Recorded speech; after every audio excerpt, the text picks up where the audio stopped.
Seam ball down the right side. Isak Sama knocked down by Pereira. Power play for Utica. Blue card. The challenge flag is in David Bascombe's hands.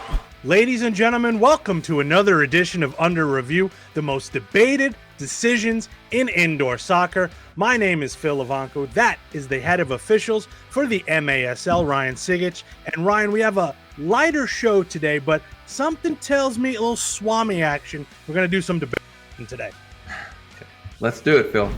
We begin in St. Louis for the matchup between the Savage and the Ambush. And while our announcers are debating Leonardo da Vinci and sleep patterns, the Savage draw a blue card, stopping a promising attack against the Ambush. Now, Ryan, we talked last week about how you wanted to see play continue more on these types of situations. So here we are. We're going to start right away. How do you see this play in St. Louis? Yeah, I think, Phil, from a referee perspective, this was implemented perfectly there. You see, just as Hugo makes the turn with the ball, he is pulled from the shirt. However, play is allowed to continue. And you can see the blue card there comes out as referee Joshua Encarnacion, who, by the way, had become one of the league's top referees, honestly, displays the blue card, recognizes there's an advantage moving into the attacking third of the field of play, and signalizing that we have a delayed power play time penalty coming up. Play's allowed to continue there, just like we see in hockey, until the offending team, in this case St. Louis, gains possession of the ball. Then play is stopped and a free kick occurs from the spot of the foul.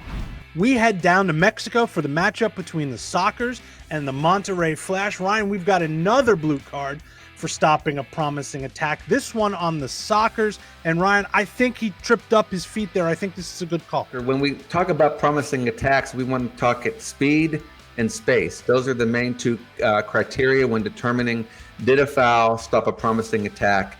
So he's moving into the attacking third of the field there as well. You see we only have one San Diego defender back, and he's just pushed from behind there by Leonardo's left arm. As well as you referenced, there's lower contact as well. So we have a push and a trip. This was not a shootout since we have San Diego defender there, number 29, Serda, who's closer to goal. Okay, Ryan, we agreed on that last one, but this blue card for stopping a promising attack in Utica, we did not agree on this one at all. Let me run through the play. You can tell us your side, and I'll tell you why I'm right. Let's hear it, Phil.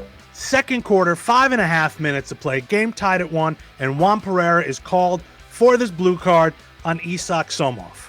Well, Phil, I think this is another example of a promising attack, because then again, you see the attacker, he's got speed. I see just a little push by Pereira. There doesn't appear to be much in it, but I think that little push, I mean, when you're moving at speed, Phil, I think just a little bit of contact can push it to the ground. I think the contact was minimal at best. And I'm going to pause the video here at 4 seconds, and you can see Somov's left foot sort of pull up like a little bit of landing gear. He was looking for the contact, and when he felt the slightest touch, he hit the deck. Okay, so you're saying you think it's embellishment then, Phil? I think it's embellishment. The rivalry between the Milwaukee Wave and the Kansas City Comets always gives us fireworks. This game, no different. Fourth quarter, 8.5 to play, and Derek Huffman is called for a boarding. And that's not really the question here. The question is, Ryan, if you think that this is anything more than this a straight 2-minute blue card. No, not at all, Phil. This is just a regular run-of-the-mill boarding. There, just a little push in the back with the extended arm near the boards. Matchup between the Tacoma Stars and the Florida Tropics. And Ryan, we've got the most intentional handball I've ever seen in my life. Luis Suarez is jealous of this intentional handball here. There's no debate on that. My question for you is, how does a referee evaluate a deliberate handball that truly prevented a goal? Well, yeah, as you said here, Phil, pretty clear cut. I mean, Pereira's arm moves away from his body toward the ball, blocks and stops a shot on goal.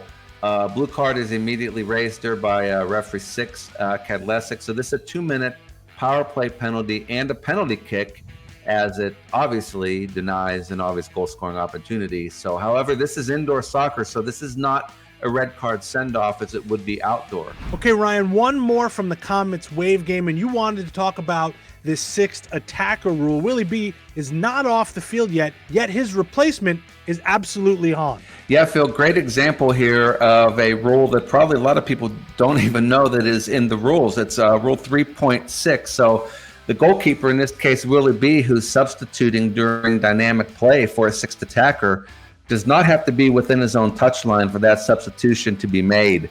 So what you see here, Willie B., he makes a move toward this bench. He's running toward a bench. And in doing so, he can no longer participate in play or interfere in play with any way. But the sixth attacker can come onto the field here, as you see, and that is not a violation for too many men. The line of delineation there is Willie B sort of giving up his involvement in the play. That would be a good way to put it, Phil. And that's it for today's show. Ryan, you got to go. I got to go. Might as well just end the show. Yep, we got to go, Phil. Thanks.